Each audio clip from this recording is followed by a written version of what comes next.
Welcome to the Unbecoming You podcast, the only practical spirituality podcast dedicated to the woman who has everything except herself, where audacious, creative, neurodivine women liberate from the endless endeavor of becoming better versions of ourselves and remember that you've always been your own permission slip to be wholly, exquisitely, undeniably you. I'm your host, Kalyani Leela Taylor. If listening to this episode moves you as much as it does me making them, subscribe to join us for every episode.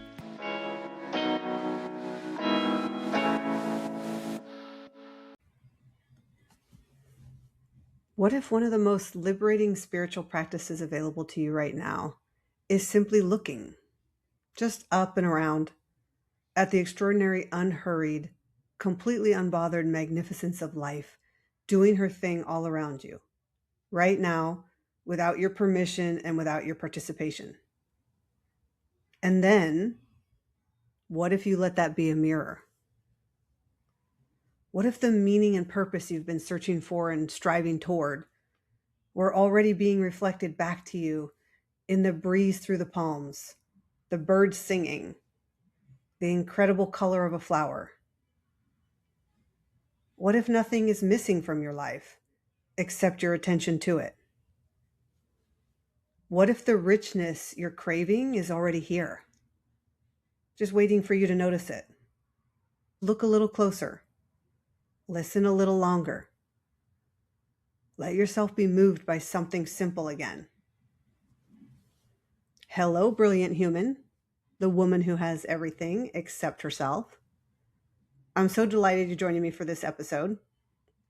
But before we get into this episode, I want to acknowledge that I intended for these podcast episodes to be weekly, and clearly they haven't been yet. And while they are one of my gifts to you, I do want to be consistent with them. So I think I'm starting to get into my flow, and they should be showing up weekly very soon. But I do create content every day as part of my work, and I just wrapped up a 10-week book launch that I also designed the cover of the book for the CEO that I work with. And let me tell you, my creative neurodivergent mind has been completely overfull recently. So every time I sat to complete my thoughts for this episode and a few others that are in the works, I just wasn't fully tuned in. So I decided to give myself grace and space to come back once that big project was completed. And just in case any of you are wondering, the launch was fantastic. The book ranked number 2 and number 4 in our 2 chosen categories. So yay. But that's kind of the whole point of this podcast, isn't it? It's not about me being here in performance mode each week, giving content regardless of whether my intention is in it. For me, it's about being present and authentic in this beautiful unresolvedness of life being genuinely lived. So let's get into what's been tickling my creative neurodivine mind these past weeks while I was launching a book. Every day, I'm simultaneously intrigued by existence, pissed off at humanity, and in absolute awe of life. And sometimes it's all 3 before my morning matcha. And I've been this way for as long as I can remember. But we'll talk more about the first 2 another time. For now, we're going to focus on my absolute awe of life.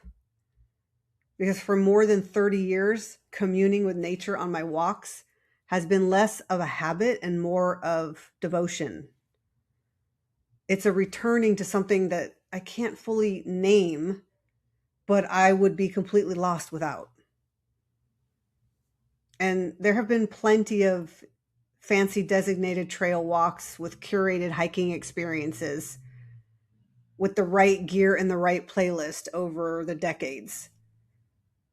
But right now I'm talking about just being outside, moving, noticing, and being.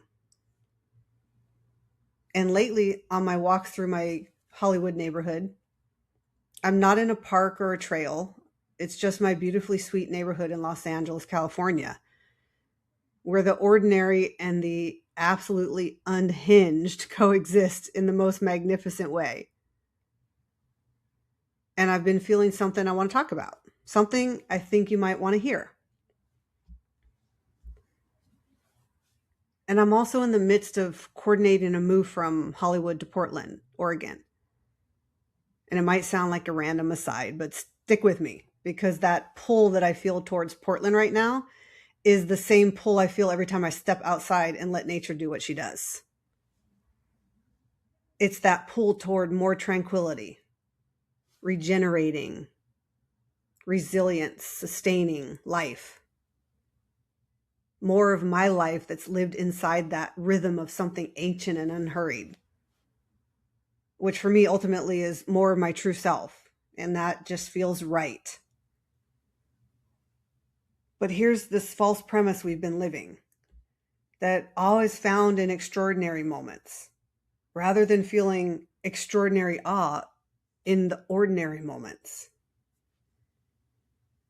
That wonder is something that happens on a serene mountaintop or a perfectly curated moment of stillness.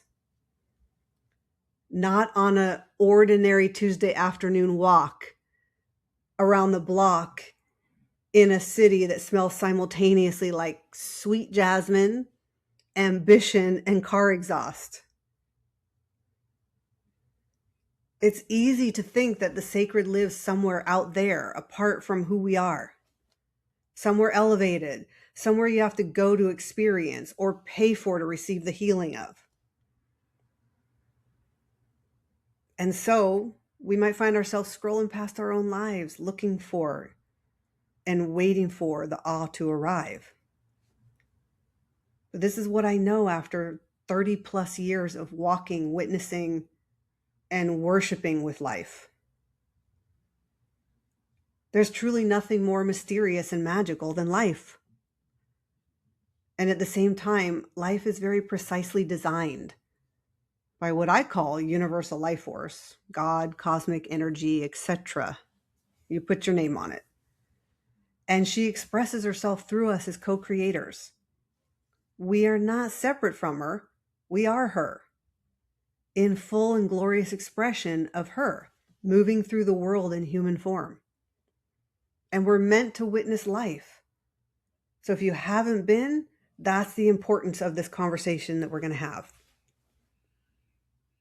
The grandiosity of this life force is so much more than we can even fathom. And yet we are not only made from her, she literally flows through us, every breath, every heartbeat. That's why I think it's so crucial that we regularly, if not daily, plug into this life force that permeates and sustains us. And then there I am, crying at the palm trees again.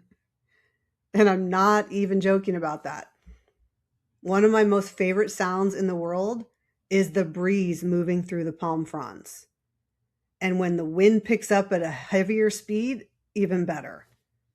It just transports me somewhere I genuinely don't even have words to describe, but feels so deeply, deeply true in my soul. And I'm not sure what will fill that space when I'm in Portland, where there aren't many, if any, palm trees. But I digress. We'll come back to that. And that's why I cry at the pure simplicity, yet precisely complex splendor of life. And it hits me. The full body wave of something I can only call awe. This recognition of a life force so much larger than me, so divinely intelligent, so completely uninterrupted by anything going on. And then I remember that I'm made of the same life force. But I'm not crying in sadness, although there have been some of those walks. I'm crying from the overwhelming soul level remembrance that I'm not watching magnificence from the outside. I am magnificence, watching and feeling herself. And so are you. Nature never stops doing her thing, not for a moment, not for one breath. The trees don't take a season off from being trees. The birds don't decide they're too tired to sing. The air doesn't ask permission to move. She just is, fully, continuously, in complete devotion to her own expression. And she is our mirror. So every time you step outside and let yourself actually be in nature, not moving through it, not exercising through it, not listening to something through it, but just genuinely being present in nature, you are communing with the original eternal life substance that permeates and fills the inner spaces of the universe through everything around us. And something in your nervous system, in your cells, in the oldest and wisest part of you recognizes this. How could she not? I've meditated every morning for more than 2 decades as part of what I call my morning plug-in, which I'll absolutely share more about in another episode. But what I've come to know is that communing with life through presence in nature is its own meditation. It's a different kind, one that doesn't ask you to quiet your mind per se, but to open your eyes and notice, not for distraction, but in devotion. To take a moment to notice the seemingly little things, the often unnoticeable things. Even the quirkiest, most unexpected detail that only your neighborhood, your city, your particular corner of the world could produce.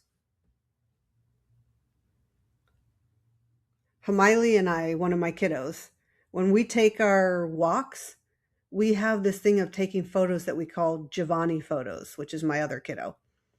And they're things that you only see on a walk in Los Angeles. Giovanni lives downtown and always has the wildest Instagram stories of wacky shit they see in everyday life.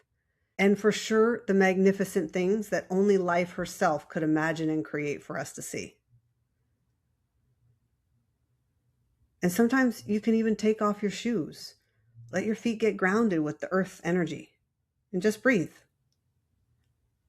That's it.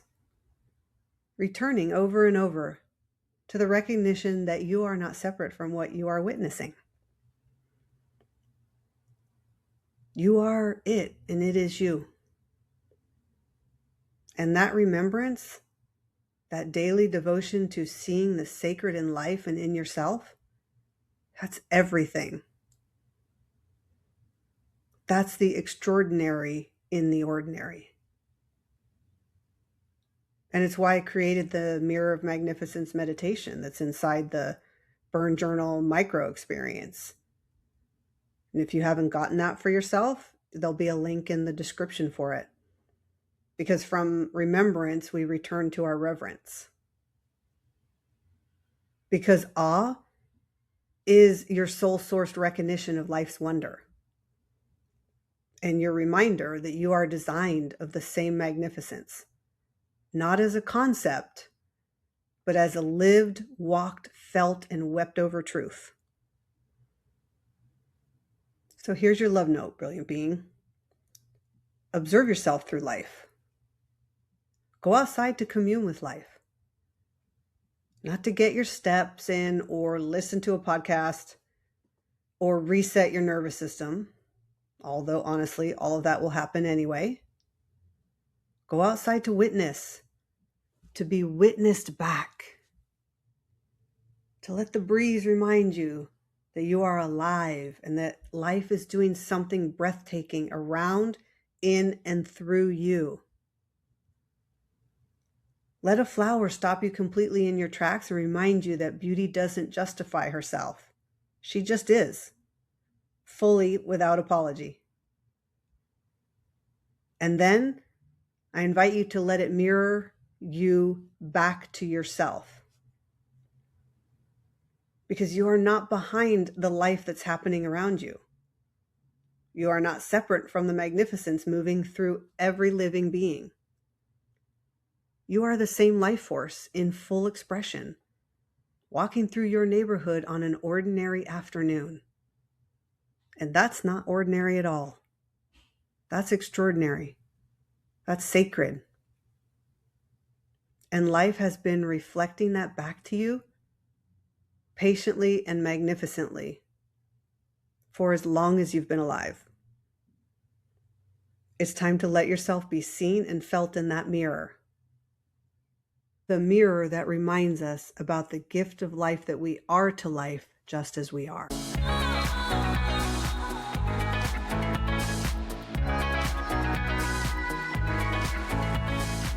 And that, my friend, is a soul-scribed mic drop of this episode of Unbecoming You. Wrapped in resonance, ready for reflection. A full exhale until next time. If you're ready to let go of the roles, the rules, and the residue, the Burn Journal to Liberation is waiting for you. No more self-improvement, only self-liberation. Write and burn your way home to the sacred imprints of yourself you never intended to abandon, buried beneath the becoming. Grab it at kalyanitaylor.com. Thanks for sharing this magical, messy, and meaningful journey with me. If listening to this episode moved you as much as it does me making them, subscribe to join us for every episode. And I'd love it if you give the podcast your honest rating and review and share it on your socials.